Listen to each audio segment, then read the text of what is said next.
Hello and जय भीम दोस्तों, मेरा नाम है साहिल वाल्मीकि और द वॉइस मीडिया पर आपका स्वागत है। और आज हम इस चुनाव चक्र के सबसे बड़े सवालों में से एक पर चर्चा कर रहे हैं, जो सवाल है कि क्या हरियाणा को आखिरकार एक दलित मुख्यमंत्री मिलेगा या नहीं। इस सवाल के साथ इस वीडियो को शुरू करते हैं।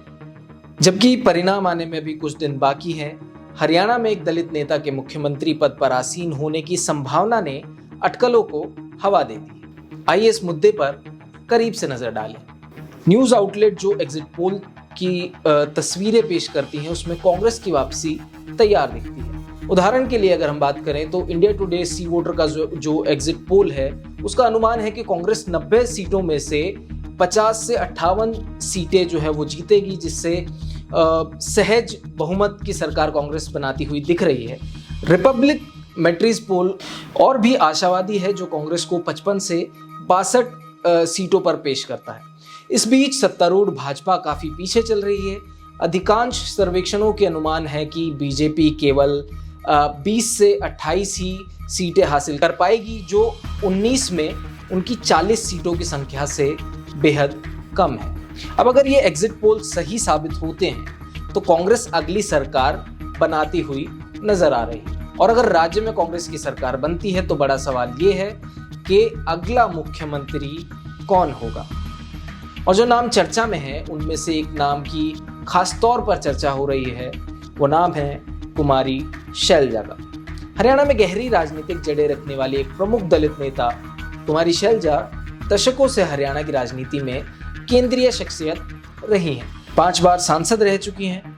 दलित अधिकारों के एक मजबूत पैरोकार रही हैं। केंद्रीय मंत्रिमंडल में कई प्रमुख पदों पर रह चुकी हैं। अगले मुख्यमंत्री के बारे में चर्चाओं में उनका नाम बार बार सामने आ रहा है और शैलजा ने खुद संकेत दिया है कि वे इस दौड़ में मौजूद हैं। न्यूज एजेंसी एनआई के साथ एक इंटरव्यू में उन्होंने कहा कि कांग्रेस आलाकमान द्वारा विचार किए जाने वाले नामों में उनका नाम भी शामिल हो सकता है। कई लोगों के लिए शैलजा हरियाणा के लिए एक ऐतिहासिक पहली संभावना का प्रतिनिधित्व करती हैं। एक महत्वपूर्ण दलित आबादी का घर होने के बावजूद भी राज्य में एक दलित मुख्यमंत्री नहीं रहा। ऐसे में शैलजा का शीर्ष पर होना केवल न राज्य के लिए बल्कि पूरे भारत के लिए दलित प्रतिनिधित्व के लिए एक अहम समय होगा। लेकिन ये इतना सहज नहीं रहने वाला।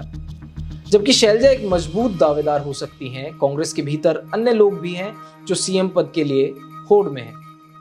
एक नाम जो सबसे आगे है वह है भूपेंद्र सिंह हुड्डा का। एक वरिष्ठ नेता हैं कांग्रेस के और हरियाणा के पूर्व मुख्यमंत्री भी हैं। हुड्डा राज्य की राजनीति में एक शक्तिशाली ताकत बने हुए हैं।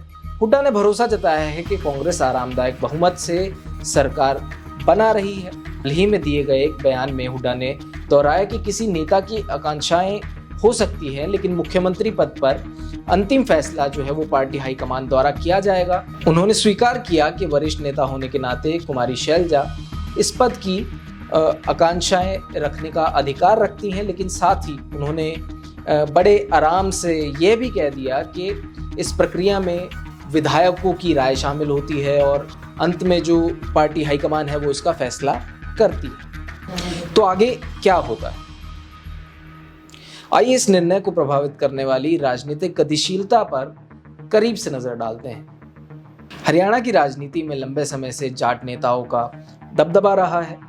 एक ऐसा समुदाय जिसने ऐतिहासिक रूप से राज्यों में शीर्ष नेतृत्व पदों पर अपना बोलबाला बनाया हुआ है। लेकिन हाल के वर्षों में भाजपा के नॉन जाट और जाट नैरेटिव ने इसमें खासा बदलाव लाया है। लगभग 21 से 22% हरियाणा की आबादी शेड्यूल कास्ट के रूप में पहचाने जाने के साथ वे अब केवल एक मतदाता समूह नहीं रह गए, वे एक राजनीतिक ताकत बनकर उभर रहे हैं। कांग्रेस और भाजपा दोनों ने इस चुनाव में दलित मतदाताओं को आकर्षित करने की अनगिनत कोशिशें की हैं। विशेष रूप से अगर देखा जाए तो कांग्रेस ने सामाजिक न्याय, समावेशी नेतृत्व के लिए अपनी लॉन्ग टर्म कमिटमेंट जो है उसको उजागर किया है। दलित मुख्यमंत्री की नियुक्ति न केवल इन वादों को पूरा करेगी बल्कि पूरे देश में एक स्ट्रॉन्ग मैसेज भेजेगी। लेकिन क्या कांग्रेस वाकई में ये कदम उठाने के लिए तैयार है? राजनीतिक विश्लेषकों की माने तो इसमें मतभेद है। एक तरफ कुमारी शैलजा को मुख्यमंत्री के रूप में नियुक्त करने से कांग्रेस का आधार मजबूत हो सकता है। और न केवल हरियाणा में बल्कि दलितों की महत्वपूर्ण आबादी वाले अन्य राज्यों में भी दलित मतदाताओं के बीच इसका समर्थन मजबूत हो सकता है, ये उनका समर्थन मजबूत कर सकता है। दूसरी तरफ कुछ लोगों का तर्क है कि पार्टी पारंपरिक सत्ता संरचनाओं से अलग होने में संकोच कर सकती है, खासकर भूपेंद्र सिंह हुड्डा जैसे नेताओं के प्रभाव को देखते हुए। विशेषज्ञों का कहना है कि ये निर्णय कई बिंदुओं पर निर्भर करेगा। इसे अगर हम पॉलिटिकली करेक्ट होकर कहें तो पार्टी की वफादारी, जातिगत गतिशीलता, वरिष्ठता, फला। लेकिन कई एग्जिट पोल में कांग्रेस की जीत की भविष्यवाणी के साथ पार्टी पर ऐसा निर्णय लेने का दबाव है जो हरियाणा के बदलते पॉलिटिकल लैंडस्केप को दर्शाता हो। अगर कांग्रेस दलित मुख्यमंत्री नियुक्त करने का फैसला करती है तो यह हरियाणा के राजनीतिक इतिहास में महत्वपूर्ण पल होगा। यह दशकों से राज्य पर हावी सत्ता संरचनाओं से अलग होने का संकेत देगा और अधिक समावेशी और रिप्रेजेंटेटिव लीडरशिप के लिए दरवाजे खोल देगा। लेकिन अगर वे हुड्डा जैसे अधिक पारंपरिक विकल्प के साथ बने रहते हैं तो इसे एक चूके हुए अवसर के रूप में देखा जा सकता है। पिछले कुछ चुनावों में हरियाणा की राजनीति में दलित मतदाता तेजी से निर्णायक बन गए हैं। 2019 में कई दलित समुदाय दोनों प्रमुख दलों से निराश थे, जिससे वोट बट गया। लेकिन इस बार एग्जिट पोल बताते हैं कि दलित वोट काफी हद तक कांग्रेस के पक्ष में गया है, एक ऐसा रुझान जो दलित मुख्यमंत्री के साथ मजबूत हो सकता है।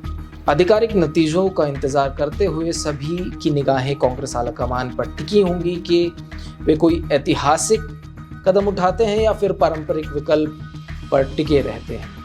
किसी भी तरह हरियाणा में दलित नेतृत्व पर बहस जारी रहेगी। क्या हरियाणा को आखिरकार दलित मुख्यमंत्री मिलेगा, ये तो समय ही बताएगा। लेकिन एक बात पक्की है, इस चुनाव ने एक ऐसी चर्चा को जन्म दिया है जो राज्य की राजनीति के भविष्य को नया आकार दे सकती है। मेरा नाम है साहिल वाल्मीकि और आप देख रहे थे द वॉइस मीडिया।